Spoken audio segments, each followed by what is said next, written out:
내가 너희에게 전한 것은 주께 받은 것이니 곧 주 예수께서 잡히시던 밤에 떡을 가지사 축사하시고 떼어 이르시되 이것은 너희를 위하는 내 몸이니 이것을 행하여 나를 기념하라 하시고 식후에 또한 그와 같이 잔을 가지시고 이르시되 이 잔은 내 피로 세운 새 언약이니 이것을 행하여 마실 때마다 나를 기념하라 하셨으니 너희가 이 떡을 먹으며 이 잔을 마실 때마다 주의 죽으심을 그가 오실 때까지 전하는 것이니라. 아멘.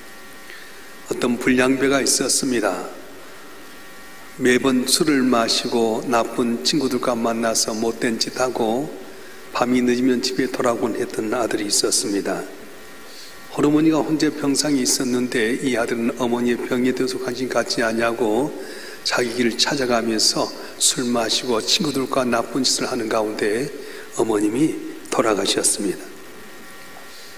어머니가 임종할 때도 그 자리를 지키지 못했던 아들이 어머니가 임종하신 다음에 그 자리에 와서 장례식을 지나고 나서 변화가 되었습니다. 그동안 만나던 술 친구들도 끊게 되고 또 노름도 하지 않냐고 나쁜 짓도 하지 않냐고 특별히 교회를 나가니까 주변에 있는 사람들이 어머니 돌아가서 충격받아서 그러겠지 저것 몇 날 못 갈 거야 그랬는데도 불구하고 꾸준히 교회 생활하면서 열심히 신앙생활하고 술도 딱 끊게 되고 나쁜 친구도 딱 거절하고 묵묵히 하나님을 섬기는 사람이 되었습니다. 어떻게 되었는가 사건을 알아보니까 그의 어머니가 돌아가셨을 때 와서 보니까 싸늘한 시신 머리에 성경책 하나가 있었는데 그의 봉투 하나가 있었습니다. 봉투 안에는 어머니가 또렷또렷하게 그러나 서투른 한글로 연필로 글이 써져 있었는데 사랑하는 아들아, 내 병이 점점 악화되어서 언제 죽을지 모르겠구나.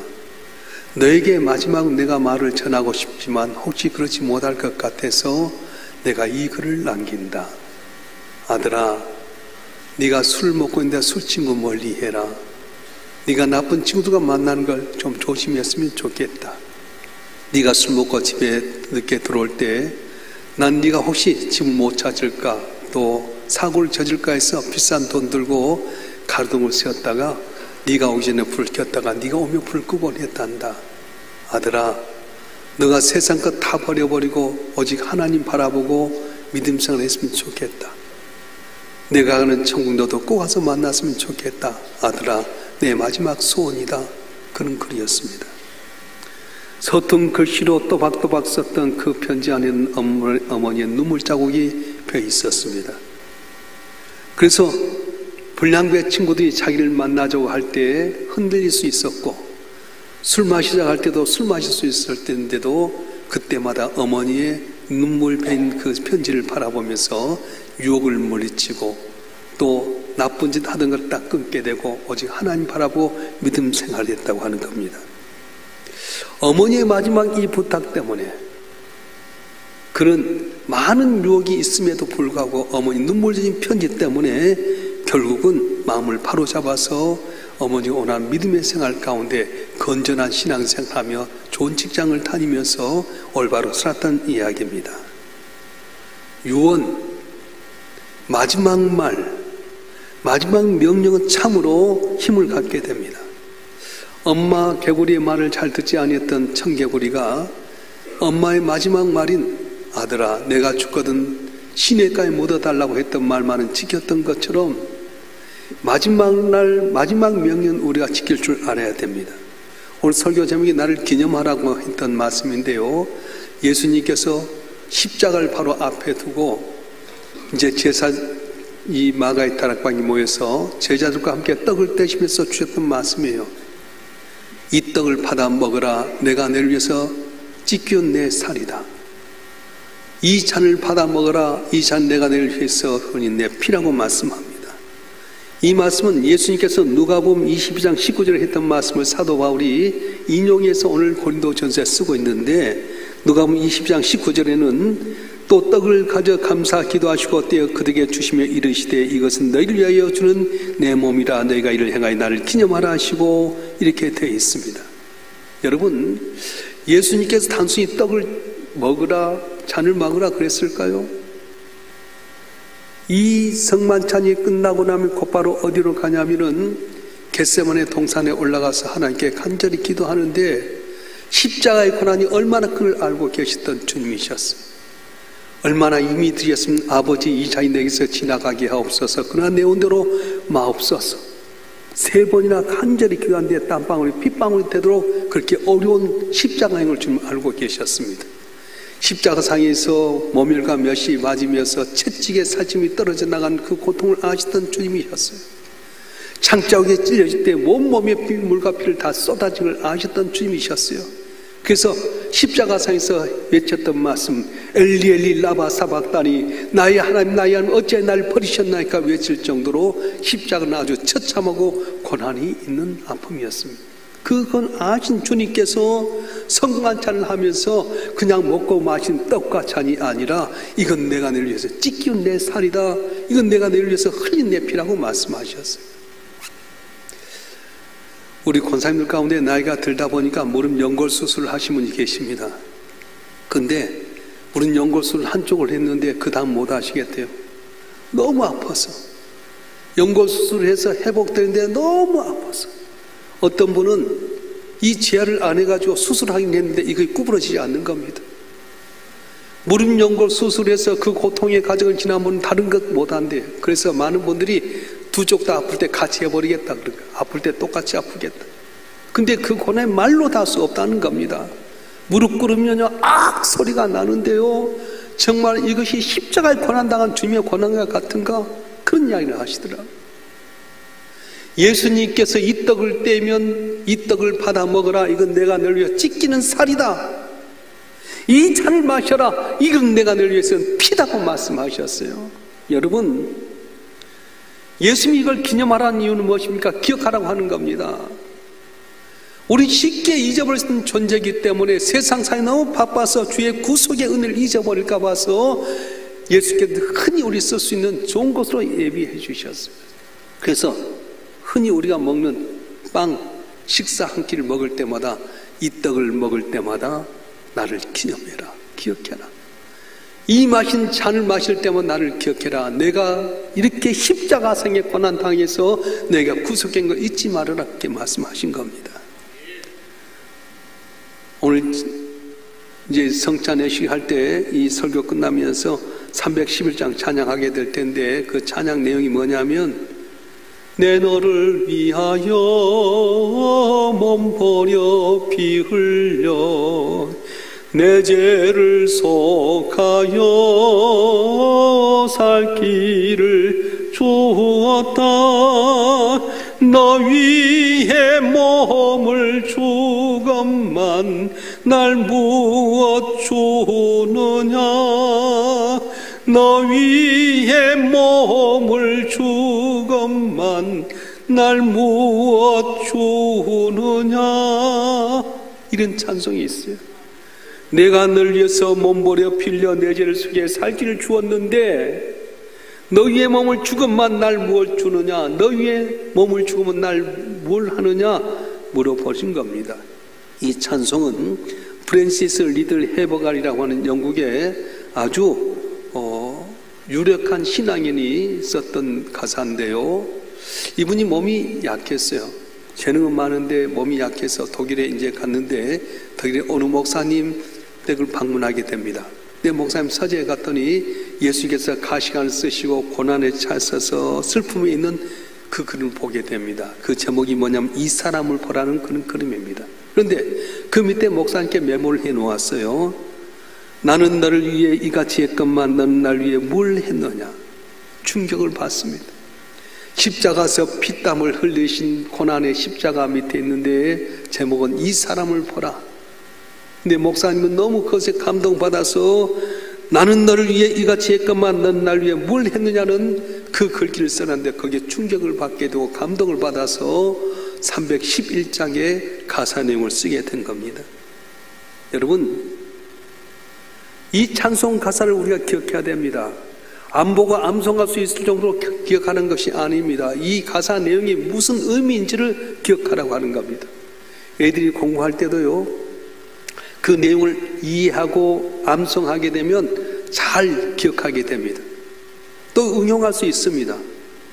그런데 세상 말로 벼락치기 공부, 깡으로 외우게 되면요, 그때만 알지 지나고는 잊어버리지 않습니까? 그럼 교회 나와서 예배 성찬하게 될 때 이 땅 먹고 이 잔 마신데 의미 없이 하나의 행사로 끝나버리면 잊어버린 거, 구속의 은혜를 잊어버린 겁니다. 예수님께서 십자가상에서 고난당할 때 얼마나 처절히 아프셨는지, 채찍에 맞아서 살점이 찢어질 때마다 내가 맞아서 살점이 찢어야 될 텐데 주님이 내 대신 살점이 찢어지고 갈갈이 찢겨지셔서 내가 구원받았는데, 살았는가 싶어서 창으로 찔려서 물과 피를 다 쏟기까지 희생했는데, 오늘 그 감격을 잊어버리고 단순히 떡 하나 먹고 잔 하나 마시며 살다 보니까 주의 구속의 은혜를 잊어버리고 이 땅을 살면서 뭘 먹을까 뭘 마실까 뭘 입을까 염려하다 내 마음대로 안 되면 낙심하고 절망하고 불평하지는 않습니까? 하나님께 나를 예수를 십자가에 못 박기까지 내어주신 하나님이 그들과 더 좋은 걸 주지 않겠냐고 말씀하셨어요. 그래서 우리라는 존재는 천박한 존재가 아닙니다. 세상 사람 볼 때 돈 없고 물질 없고 뭐 가진 건 없을지 모르지만 하나님 입장에서는 아들을, 전능하신 하나님의 아들이 채찍에 맞아서 살점이 뚝뚝 떨어지는데도 불구하고 아무 반응도 없어야 될 그 하나님 마음이 얼마나 아프시겠어요.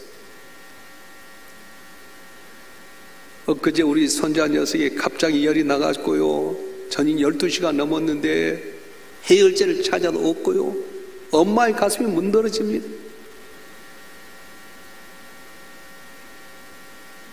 응급실에 가야 되냐 안 하죠. 저녁 내내 이 열 때문에 애들이 살다 보면 열이 오를 수 있지, 근데 엄마의 마음은 아니더라. 하나님의 입장에서 볼 때 이 더럽고 추악한 인간의 죄를 그냥 방치해서 저주받게끔 놔둘 수 있는데도 불구하고 사랑이 많으신 하나님은 하나밖에 없는 독생자 이 아들이 이 땅에 인간의 몸을 입고 오셔서 채찍에 맞아서 살점이 뚝뚝 떨어지는 그 아픔 몇십 천대 받으면서 창에 찔려서 물과 피를 쏟기까지 희생하는 모습을 보면서 잠잠히 눈물만 뚝 흘려버리는 그런 하나님 아버지의 마음을 생각해 보셨습니까? 그래서 오늘 우리가 십자가상에 못 박혀 돌아가신 예수님의 흔적이 바로 이 성찬이라고 하는 겁니다. 그래서 주님께서는 쉽게 잊어버린 우리를 하여금 이 떡을 받아 먹으라, 이건 내가 너를 위해서 찢긴 내 살이다. 이 잔을 받아 먹으라, 내가 너를 위해서 흘린 피라고 말씀하셨습니다.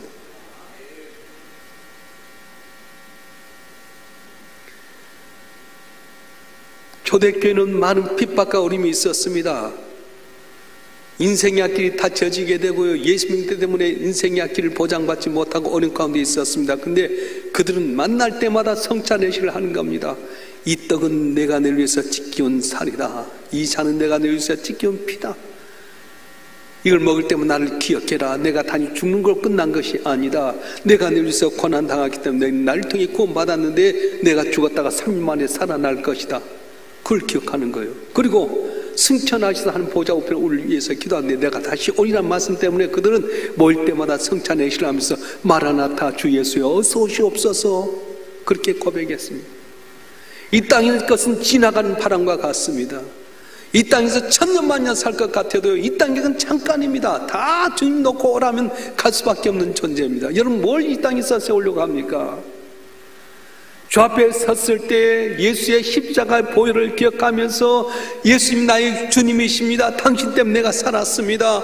내가 주님 위해서 뭘 하겠습니까? 그러면서 주 앞에 충성한 사람들은 네가 내 아들 예수 때문에 고난당했던 그 고난을 기억하고 네가 이렇게 충성했구나, 착하고 충성된 종아 어서 오너라. 주님께서 맞아주시지만 오늘 장로님 기도했던 것처럼 호산나 다윗의 장을 따랐던 사람들이 십자가에 못 박을 때 다 돌아서 버리고 고난의 잔을 피해버리면 악하고 게으른 종이라 몇십 천대 받을 거라고 하는 겁니다. 사랑하는 성도 여러분, 우리의 삶 가운데 흔적이 참 중요합니다. 지금부터 110여 년 전에 평양에 이기풍이라고 하는 혈기가 많은 청년이 있었습니다. 그때는 일본을 비롯해서 여러 나라가 우리나라를 호시탐탐 노리고 있었고요, 많은 외국 사람들이 오다 보니까 이 나라가 풍전등화 위기에 있었습니다. 그때 평양의 서양 선교사에 들어와서 서투른 말로 예수를 믿으십시오, 구원을 얻는다고 했는데 이 말을 들을 때마다 이 혈기가 있는 이기풍의 마음속에 화가 났습니다. 그러나 어느 날 서양 선교사가 지나갈 때 그를 저녁에 흠뻑 때려줍니다. 때리고 나서 누워있는 그에게 돌 요만한 짱돌을 들어가지고 그냥 이마를 내려쳐버렸어요. 죽으라고 쳤는데요, 탁 피하는 순간에 착 이마를 맞고 크게 피가 철철 흘렀습니다. 도망갔어요. 그런 가운데 좀 지나고 나서 그가 교회를 갔는데 교회 나간 순간에 성령을 받기 시작합니다. 성령 받으면서 생각해 보니까 선교사를 죽이려고 했던 그 모습이 생각났어요. 그래서 그 선교사를 찾아가서 잘못했다고 용서를 구하려고 합니다. 혹시 꾸중하면 꾸중을 듣고 감옥에 가려면 감옥에 가야지, 그런 마음으로 갔습니다. 근데 그 선교사님이 괜찮다고, 내가 이건 아무것도 아니라고, 내가 믿는 예수님은 하나님의 아들이셨는데 하늘 보좌를 볼 수 이 땅에 오셨다가 당신과 내 죄를 위해서 십자가상에서 처절히 못 박혀 죽으셨습니다. 창조주 하나님인데 피조물에게 몇십 천 내받고요, 침뱉음 받고 가시관 쓰셨고요, 채찍이 맞아 살점이 떼어지게 되고 창으로 물과 불을 다 쏟게 희생하셔서 그를 믿으며 구원받습니다. 내 맞은 건 아무것도 아닙니다. 용서해 주었어요. 그분이 누구냐면 장로교의 선교사인 마페 선교사입니다. 그래서 이기풍이라고 하는 신학생이, 이기풍이라는 사람이 은혜를 받아서 열심히 성경의 조사가 됩니다. 오늘날 전도서가 됩니다. 그래서 마페 선교사가 교장을 했던 평양신학교에 들어가서 일기로 들어가서 공부를 하게 됩니다. 근데 혈기가 많잖아요. 문제가 많이 생길 때마다 마페 선교사는 이기풍 이 조사 앞에서 옛날에 자기에게 상처를 입던 상처를 싹 하면은 다 형통하게 된 거예요. 왜냐?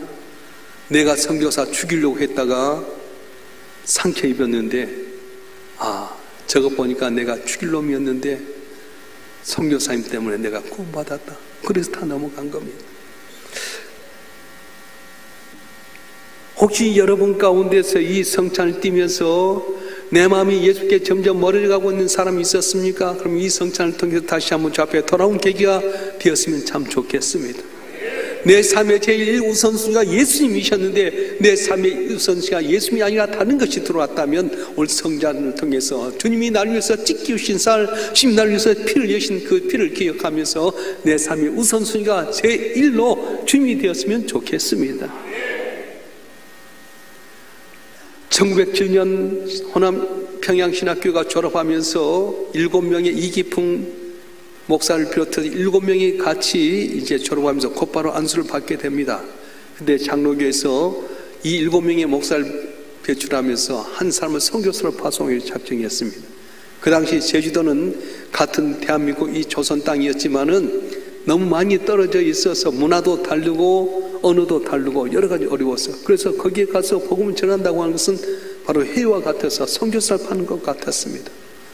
그래서 7명의 졸업생을 놔두고 마페 선교사가 물어봅니다. 누가 거기 가겠느냐고. 아무도 지원하지 않습니다. 거기 가면 고생이고 거기 가면 참 힘든 데인데 어떻게 가겠냐. 바다를 가다가 또 풍랑 때문에 죽을 수도 있는데 아무도 가지 않습니다. 그런데 그 다음날 아침에 이기풍 목사가 자기가 가겠다고 다짐하게 됩니다. 이기풍 목사님 만내 따님의 해고력에 따르면 아무도 가려고 하지 아니할 때 마페 선교사님이 말끔하니 이기풍 목사를 보았다는 거예요. 그때 이기풍 목사님이 마페 선교사의 이마에 상처난 그 흔적을 보면서 제가 가겠습니다 고백하게 되고요, 이기풍 목사님 사모님께서 권면해서 제주도 가서 복음을 전하게 됐는데 제주 선교의 개척자는 바로 이기풍 목사님이시고 거기 가면 이기풍 목사님의 선교 기념관도 있게 되고 또한 여러 가지 기념물도 있게 되고 기념비도 있게 된 겁니다. 예수님이 나를 위해서 십자가에 못 박혀 돌아간 것을 그냥 건성으로 알면 아무 의미가 없습니다. 그러나 진정으로 온떡과 잔을 받을 때 내가 찢겨야 될 그곳에 주님이 찢기셨고 내가 찔려야 될 곳에 주님이 찢기셔서 피를 다 쏟기까지 희생하셔서 내가 하나님의 자녀 되었다 생각하게 된다면 이 떡은 그냥 떡이 아니라 주의 신비로운 몸이 될 것이고 이 잔은 그냥 잔이 아니라 주님께서 내게 흘리신 신비로운 피를 체험하는 귀한 시간이 될 줄로 믿습니다. 그래서 내 모습이 정말 초라하고 보잘것 없을지라도 하나님 보시기는 그렇지 않아요. 하나밖에 없는 내 아들인데 그 아들 인간의 몸을 입고 오셔서 십자가상에 고난당하는 그 장면을 강막히 바라보고 있어야 될 그 하나님은 그를 믿는 우리 하나를 볼 때마다 나를 나대로 본 것이 아니라 그 아들 예수를 통해서 우리를 보기 때문에 우리는 존귀한 자, 한 보시기에 귀한 자가 된다고 말씀하는 겁니다.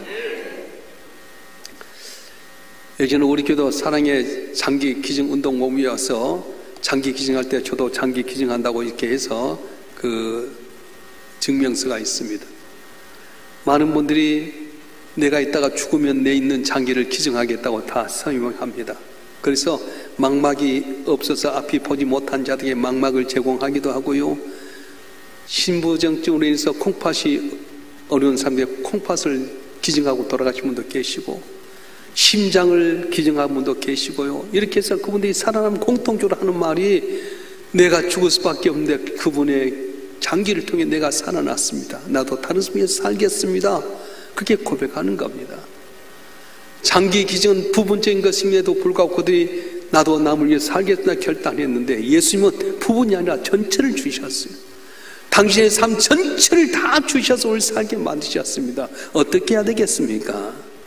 예수님께서 하셨던 마지막 말 가운데 하나인 나를 기념하라 했던 말씀처럼 주의 십자가의 고난을 우리가 기억하면서 주님이 날 위해서 다 주셨는데 내가 뭘 못하겠습니까? 우리도 주님 앞에서 온갖 마음과 뜻과 정성을 다해 주님의 성호를 찬양하며 주신 말씀과 십자가의 복음을 전함으로 말미암아 주의 기쁜 면류관 되는 여러분이 되실 줄로 축원합니다. 축원합니다. 기도하겠습니다.